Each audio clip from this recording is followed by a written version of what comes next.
Alhamdulillah baik. Kalau ibu sendiri bagaimana? Alhamdulillah luar biasa, sangat baik dan sangat semangat Pak. Mohon maaf Pak, mungkin hari ini saya mau menyita waktunya Bapak sedikit ya. Kebetulan ada hal yang mau saya tanyakan ke Bapak terkait dengan bagaimana Bapak mengambil keputusan di dalam kepemimpinan Bapak selaku kepala sekolah ya Pak. Ya. Terima kasih Pak atas waktunya. Adapun hal yang akan saya tanyakan ini, saya sudah paparkan bahwa ini terkait bagaimana seorang pemimpin di dalam mengambil sebuah keputusan, di mana Bapak adalah selaku kepala sekolah di SD Negeri Tambun 1, secara otomatis keputusan Bapak itu sangat mempengaruhi, dan pengambilan keputusan itu terletak di Bapak itu sebagai pengambil keputusan tertinggi di sekolah ini ya Pak. Nah, begini yang saya mau tanyakan adalah misalnya Bapak sebagai seorang kepala sekolah menghadapi sebuah situasi di mana situasi itu di dalam ada beberapa kepentingan yang berbenturan ya.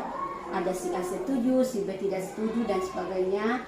Sedangkan Bapak selaku kepala sekolah harus mengambil keputusan yang bisa mengakomodir semua kepentingan yang ada di dalamnya. Nah, seperti apa Bapak atau kiat-kiat Bapak dalam mengambil keputusan terkait dengan situasi-situasi seperti itu? Jadi terima kasih Bu. Jadi saya akan menjawab pertanyaan dari Ibu. Jadi dalam lembaga sebuah kepemimpinan itu, dan kalau misalnya kita ingin memutuskan segala sesuatunya, kita kan tidak boleh namanya otoriter Ibu. Makanya kita memutuskan sepihak. Jadi dalam lembaga kita biasa mengadakan ada namanya yang musyawarah mufakat ya. Jadi di mana kita memusyawarahkan hal-hal yang ada yang tidak setuju dan ada yang setuju. Nah, di sini kita bisa menyaring pendapat-pendapat teman-teman, bagaimana pendapatnya yang tidak setuju, bagaimana pendapatnya yang setuju. Nah, di sini kan yang kita meminta bagaimana pemaparannya teman-teman itu, misalnya yang tidak setuju dan pemaparannya juga yang setuju. Nah, kalau memang kalau memang misalnya kegiatan yang akan dilaksanakan itu punya manfaat yang banyak, punya kepentingan yang baik untuk lembaga. Nah, kenapa harus misalnya ditolak? Nah, kalau misalnya ini yang menolak, kita berikan penjelasan apa alasannya mereka, kemudian kita berikan masukan supaya misalnya lembaga kita ini atau sekolah kita ini bisa mencerminkan hal positif ke yang di luar yang seperti itu. Nah, jadi kalau misalnya kita dihadapkan dengan dilema yang seperti itu, ya kita berikan saja pemahaman yang tidak setuju. Nah, apakah Pak, artinya Bapak pernah mengalami dilema seperti ini ya? Ya, dalam sebuah kepemimpinan apalagi kepala sekolah seperti itu pasti banyak hal yang sering dialami hal seperti itu. Jadi kita cerdas-cerdasnya, pintar-pintarnya saja memberikan pemahaman kepada teman-teman kita yang lain yang setuju maupun yang tidak setuju. Nah, misalnya kalau atau ada misalnya contoh yang bisa ditawarkan untuk ibu untuk dipertanyakan, misalnya masalah apa yang dikendalikan. Kalau misalnya dari kepala sekolah itu kan banyak juga misalnya kegiatan-kegiatan yang di luar. Nah, itu kan kadang-kadang banyak yang tidak setuju, ada yang juga yang tidak setuju. Contohnya perkemahan misalnya, terkadang diadakan perkemahan, ada dua kubu ya, ada yang setuju, ada yang tidak setuju, mungkin dengan alasan karena perkemahan banyak manfaat untuk siswa, mungkin yang tidak setuju karena ada biayanya, waktu dan sebagainya. Mungkin seperti itu ya Pak, cerminannya seperti ini juga yang biasa kita alami ya, mengambil keputusannya jangan sampai terkesan sepihak seperti itu.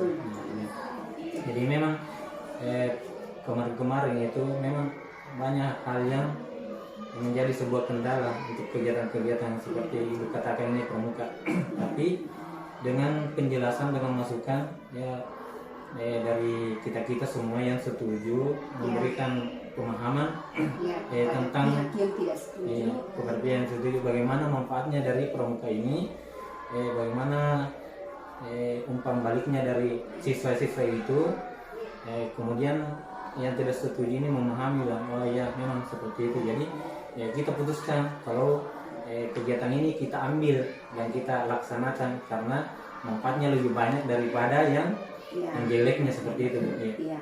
Artinya Pak Sukri mengambil sebuah keputusan itu biasanya Pak Sukri mengutamakan musyawarah dulu. Iya. Nah, yang kedua adalah Pak Sukri identifikasi masalah-masalah apa yang ada di dalamnya. Iya, betul. Setelah itu Pak Sukri juga identifikasi manfaatnya ya, kemanfaatannya ke orang banyak, jangka panjang jangka pendeknya ya seperti itu ya Pak Sukri.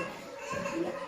Kemudian Pak Kepala Sekolah begini, di SD Negeri Tamomong 1 ini saya rasa Bapak selaku Kepala Sekolah sering-sering mengambil keputusan. Nah, apakah itu untuk anak didik, untuk guru-guru, ataukah yang kegiatan-kegiatan lainnya. Nah, yang saya mau tanyakan terkait ini adalah dalam sebuah pengambil keputusan, adakah tantangan-tantangan khusus yang Pak Sukri, Pak Kepala Sekolah anggap sebagai tantangan yang paling sulit untuk Pak Sukri sebagai pemimpin? Ya, dalam mengambil sebuah keputusan itu memang ada kesulitan di dalamnya. Tapi itu yang saya katakan tadi, maksudnya ya tantangannya itu bagaimana supaya kita memberikan pemahaman kepada yang tidak setuju ini. Ya, ini. Jangan sampai kalau misalnya kita sudah memberikan pemahaman yang sudah detail dan sudah komplit lah istilahnya seperti itu ya. Tapi masih ngotot seperti masih tidak mau masih tidak mau menerima sebuah saran.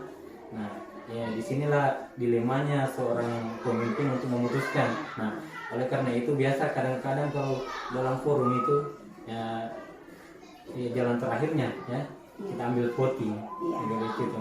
Nah, yang voting ini misalnya ambil suara yang terbanyak, kemudian yang suara terbanyak masing-masing yang satu orang ini memberikan penjelasan yang terbaik kepada yang tidak menerima itu. Jadi memang mengambil sebuah keputusan memang sulit, tapi ya untuk lebih baik untuk menjalankan sebuah kegiatan untuk menunjang menunjang untuk kelancaran suatu kegiatan, itu sebuah kegiatan yang lebih baik ke depannya harus memang musyawarah untuk memutuskan sesuatu yang lebih baik gitu. Terima kasih Pak Sukri, terima kasih Pak Kepala Sekolah. Banyak sekali yang saya bisa ambil kesimpulan dari Bapak terkait dari pengambilan keputusan Bapak. Yang pertama, Bapak itu mendahulukan sekali musyawarah dalam sebuah organisasi ya Pak. Kemudian yang saya garis bawahi lagi bahwa Bapak itu sebelum memberi keputusan, Bapak identifikasi dulu manfaatnya ke depannya ini seperti apa. Berikutnya tadi terkait dengan tantangan, saya salut sekali dengan Pak Kepala Sekolah, di mana Bapak menjadikan tantangan itu sebagai pengalaman baru untuk mencarikan solusi. Jadi tantangan ada, tetapi di satu sisi justru Bapak jadikan sebagai pengalaman barunya Bapak untuk memecahkan tantangan itu. Saya kira untuk wawancara saya sampai di sini Pak. Terima kasih banyak atas waktu Tak. Saya doakan semoga Bapak makin sukses, sehat selalu, dan SD Negeri Tamomong 1 makin berkembang dan makin berjaya di bawah kepemimpinan Bapak. Terima kasih ya Pak. Terima kasih. Sama-sama Bu. Semoga berhasil juga, semakin sukses. Amin.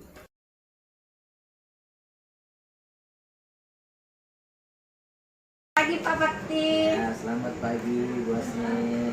Bagaimana kabarnya Pak Bakti? Alhamdulillah. Pak Bakti, begini Pak Bakti, saya datang ke sini karena ada sesuatu hal yang perlu saya tanyakan ke Pak Bakti, ke Bapak selaku Kepala Sekolah SD Negeri Pampang 1 ya Pak. Ya. Tugas saya ini terkait dengan bagaimana cara Bapak dalam mengambil keputusan berkaitan dengan tugas-tugas Bapak selaku Kepala Sekolah di sekolah ini. Untuk itu ada beberapa pertanyaan yang saya mau pertanyakan. Yang pertama yaitu selama Bapak menjabat sebagai Kepala Sekolah di sini, pernahkah Bapak menghadapi suatu kasus yang melibatkan antara adanya perasaan dilema, etika, kemudian berbenturan dengan berbenturan dengan prinsip-prinsip moral, Pak. Apakah Oke. pernah Bapak rasakan ada seperti itu? Ya, jadi sepemahaman saya berkaitan dengan kasus kan tentunya didasarkan pada dua hal ya. Yang pertama itu pada kasus dilema etika. Jadi dilema etika itu adalah dua permasalahan, itu benar versus benar. Nah, kalau rujukan moral itu benar versus salah. Nah, cuman memang pada saat kita melakukan sebuah identifikasi masalah dari kasus, memang kita harus pahami terkait dengan akar permasalahan dari sebuah kasus itu. Namun memang pada saat kita melakukan identifikasi sebuah permasalahan, memang terkadang itu kita diperhadapkan pada kondisi dilema etika, karena ada biasa kasus itu yang berbenturan antara pernyataan yang benar versus benar. Misalnya contoh ada kasus, kenapa seorang guru itu terlambat ke sekolah. Ternyata di sisi lain di dilema etikanya itu ternyata dia harus mengurusi misalnya keluarganya yang sakit, taruhlah anaknya. Cuman nanti memang dalam penentuan sebuah permasalahan itu memang kita harus pahami dari kedua unsur tersebut kasusnya ya. Nah, tinggal nanti di pengambilan keputusannya itu nanti didasarkan pada apakah dirasa keadilan ya. Nah, tinggal nanti kita melihat konten dan isi dari keterkaitan permasalahan tersebut. Nah, sehingga nanti pada saat kita mengambil sebuah keputusan, nah, itu nanti yang diberikan keputusan itu bisa merasa aman ya dan nyaman juga. Mungkin itu secara singkat. Berikutnya Pak Bakti, saya mau bertanya terkait pengambilan keputusan yang Bapak ambil selama ini. Pernahkah Bapak selaku kepala sekolah menghadapi tantangan atau dilema tersendiri dalam hati Bapak terkait keputusan apa yang akan Bapak ambil? Ya, berkaitan dengan pengambilan keputusan, memang ada beberapa versi ya. Terkadang kan pada saat kita pengambilan keputusan ada dua ini yang didasarkan. Kita mau berlaku subjektif atau kita mau berlaku objektif. Cuman kalau kita kembali kepada dasar dari pengambilan keputusan itu memang harus objektif, dengan tidak melihat siapa dan bagaimana orang tersebut pada saat kita menentukan sebuah kebijakan. Jadi sebenarnya teknisnya gampang, tinggal kita dasarkan pada hal-hal yang harusnya sudah menjadi aturan, baru kita melakukan sebuah pengambilan kebijakan. Jadi sifatnya itu kita melakukan pengambilan kebijakan itu berlaku secara objektif ya, sesuai dengan aturan dan indikator dari masalah ini. Artinya begini, langkah-langkah Bapak itu dalam mengambil keputusan itu, yang pertama adalah rujukannya dulu ke aturan-aturan, yaitu aturan-aturan, dari aturan itu baru kita identifikasi seperti apa. Berikutnya Pak, pernahkah Bapak misalnya kasus ya terkait dengan guru, misalnya guru, ada kepentingan dua guru yang berbeda, masing-masing mempertahankan kepentingannya. Kira-kira seperti bagaimana Bapak mengambil keputusan untuk kedua permasalahan dari guru tersebut? Ya, sebenarnya kalau ada dua hal yang bersinggungan ya, kalau tadi misalnya kita masuk antara satu guru dengan guru yang lain, sebenarnya kita melakukan kalau di tahapan yang sebenarnya itu ada materi itu di guru penggerak, itu ada yang namanya segitiga restitusi.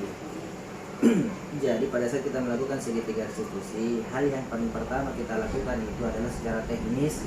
Pada saat meminta keterangan itu tidak meminta secara bersamaan, tapi dilakukan di dalam tempat terpisah. Kemudian kita melakukan tahapan-tahapan segitiga restitusi. Yang pertama itu kan ada menstabilkan identitas. Nah, di tahapan menstabilkan identitas, tentunya rujukan dari permasalahan guru A dan guru B itu kan pasti beda dari sudut pandangnya masing-masing ya. Jadi ada mungkin yang melihat dari sisi A, mungkin ada yang melihat dari sisi B. Jadi tinggal memang kita nanti di tahapan segitiga restitusi itu memang harus kita pahami apa sebenarnya menjadi kebutuhan dari permasalahan itu. Kalau kita sudah pahami bahwa oh ternyata kebutuhannya ini hanya secara subjektif pribadi, nah, itu yang kita lakukan lagi yang namanya coaching, ya coaching dari guru yang berada itu. Tapi sedapat mungkin memang dalam pemecahan masalah itu tidak mempertemukan, ya tidak mempertemukan pada saat pengambilan keterangan. Nanti mungkin tahap finishing dari penentuan terkait dengan apa tadi yang menjadi permasalahan itu mungkin nanti bisa dipertemukan. Ya, seperti itu teknis yang Oke, terima kasih Pak Bakti. Dari wawancara ini saya bisa ambil kesimpulan bahwa Pak Bakti itu mengambil keputusan itu berpikir dari sudut pandang kepentingan, apakah subjektif ataukah menyeluruh kepentingan terhadap keputusan itu ya Pak, seperti itu. ya. Saya kira sampai di situ Pak. Terima kasih banyak waktunya Pak. Ya. Saya doakan semoga sukses Pak, masih Siap. sukses.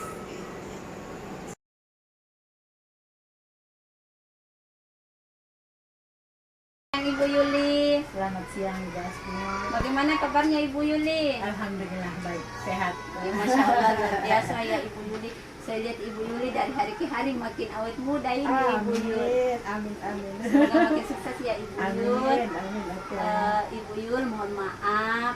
Mungkin hari ini saya mau ambil waktunya sedikit Ibu Yul. Ya, boleh. Karena ada hal yang saya mau tanyakan ke Ibu Yuli selaku Kepala Sekolah SD Impres Tamamong 3 Ya, baik. terkait dengan bagaimana cara-cara atau kiat-kiatnya Ibu Yuli dalam mengambil sebuah keputusan terhadap situasi-situasi tertentu ya Ibu Yul. Iya. Mohon maaf ya Ibu Yul. Ya, kalau ya, saya silakan. Ya, Ibu Yul tabe terkait kegiatan ini ada beberapa hal yang saya mau tanyakan ya Ibu Yul. Yang pertama saya mau tanyakan adalah Ibu Yuli selaku kepala sekolah di SD Impres Tamamong 3, pastilah Ibu Yuli itu memegang peranan yang sangat penting dalam mengambil sebuah keputusan terkait dengan sekolah ini ya Ibu Yul. Yang saya mau tanyakan adalah bagaimana caranya Ibu Yuli mengambil sebuah keputusan. Misalnya ada situasi di mana situasi itu di dalamnya ada dua kepentingan yang yang bertentangan ya Ibu Yul. Bagaimana kira-kira kiat-kiatnya Ibu Yuli, cara-caranya Ibu Yuli selaku kepala sekolah untuk mengambil keputusan yang menurut Ibu Yuli baik untuk semua pihak. Kalau menurut saya, biasanya itu saya sebelum mengambil keputusan itu mungkin mencari dulu ini ya, mencari data dulu, saya mencari data dulu. Misalnya ini apa, mengidentifikasi dulu penyebabnya apa, mungkin penyebabnya apa. Lalu setelah tahu itu apa yang menjadi permasalahan tersebut, lalu biasanya kami mengadakan rapat ya, bertanya. Tapi kalau pada saat rapat tersebut misalnya masih bertentangan, nanti mungkin kita di situ mendengarkan dulu pendapat dulu ya, mendengarkan semua pendapat dulu, nanti cari dari situ suara terbanyak. Nanti cari suara terbanyak dulu. Setelah mencari suara terbanyak, apabila masih belum clear ya, setelah cari suara mungkin saya di situ harus menjelaskan dulu apa manfaat kegiatan tersebut misalnya ya, apa dampaknya, apa misalnya hasil dari output dari tersebut gitu mungkin ya. Nah kalau sudah tahu permasalahannya, apa dampaknya, apa kegunaannya, nanti dengan masalah tersebut akhirnya kita mencari pendapat terbanyak. Setelah mendapat terbanyak, lalu jelaskan supaya yang bertentangan tersebut bisa mengikuti, bisa istilahnya bisa setuju gitu. Mungkin itu saja. Setelah kami semua menyetujuinya, akhirnya kita bisa menghasilkan kesepakatan. Itu saja mungkin. Berikutnya Bu Yul, sebagai seorang kepala sekolah, pernahkah Ibu Yuli mengalami seperti semacam dilema dalam mengambil keputusan antara dua kepentingan yang berbeda? Pernahkah Ibu Yuli rasakan seperti itu? Pernah, iya. Tetapi biar bagaimanapun kita sebagai istilahnya tuh sebagai orang tua di situ pada saat dilema itu tetap saya mencari istilahnya tuh mencari solusi supaya bagaimana bisa enak dua-duanya. Cari solusi supaya bagaimana dua-duanya enak, dua-duanya tidak saling sakit hati gitu, tidak sakit ini ya. Otomatis kami mencari jalan keluar itu dengan cara mungkin diskusi, mungkin dengan pendapat, mungkin Ya. sudah dengan pendapat, mungkin oh, keluhannya ini keluhannya di situ kita tahu, mungkin dengan tahu permasalahannya, dengan tahu itu, jadi kita kasih masukan, kasih penjelasan, mungkin dia luluh hatinya, jadi akan istilahnya ya Ya. menghasilkan kesepakatan, Ya, betul, kesepakatan betul, gitu itu. Karena memang kalau tidak tahu latar belakang, kita jelas tidak akan Ya. tidak akan. Tapi setelah tahu latar belakangnya apa, oh kita jadi melalui pendekatan, mungkin Ya. insya Allah akan menghasilkan kesepakatan. Ya. Masya Allah. Ya. Sering kali itu dilema Iya. otomatis pasti Ya. ada ya. Mungkin dilema ini merupakan tantangan sendiri Iya, ya betul. untuk seorang kepala sekolah.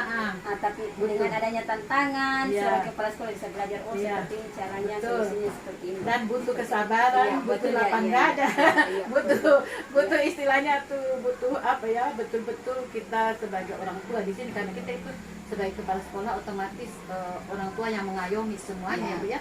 Jadi di situ tindakan kita juga tidak bisa gegabah, tidak bisa berpihak ke salah Iya. satu ya, berpihak salah satu. Jadi kita harus netral. Di situ netralnya itu salah satunya itu tadi dengan mendengarkan pendapatnya, tahu latar belakangnya. Dari situ kita setelah kita tahu latar belakang, insya Allah bisa Masya Allah, luar biasa sekali Ibu Yul.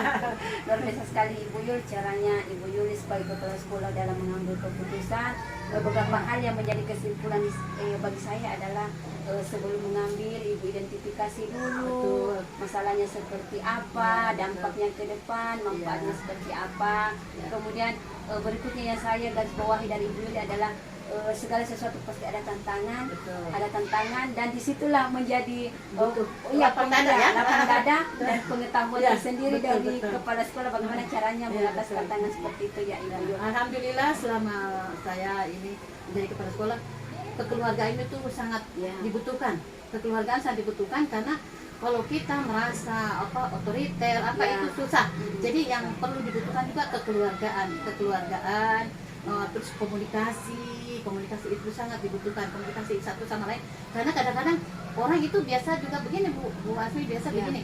Kadang-kadang orang berprasangka ini itu kalau kita tidak ada Ya, komunikasi, tidak ada komunikasi, jadi ada ada miskomunikasi jarak toh. antara kita, iya. Tapi kalau kita sering apa Bu ini tuh apa misalnya sering komunikasi, ternyata yang tadinya berpraduga ini malah akhirnya yang clear. tadinya prasangka Iya, tidak baik akhirnya ah. berubah menjadi Iya, ternyata seperti ini. kan orang itu ya. kadang-kadang ada mukanya misalnya masalah, kenapa ini? Iya. Padahal mungkin setelah kita tahu, oh ada masalah di rumahnya, Iya, oh iya. itu salah satunya Sekali. komunikasi. Semoga saya bisa mencontoh Ibu Yuli. Amin, insya Allah bisa. Luar biasa Ibu Yuli. Terima kasih Ibu Yuli atas Ya. kesempatannya. Terima kasih kembali. Mohon maaf kalau saya mengganggu waktunya Ibu Yuli ya. Terima Tidak kasih saya apa-apa, ucapkan. sama-sama, terima kasih kembali. Semoga makin sukses ya Ibu Amin, Yuli. terima kasih. Insya Allah guru penggerak hebat-hebat. Amin.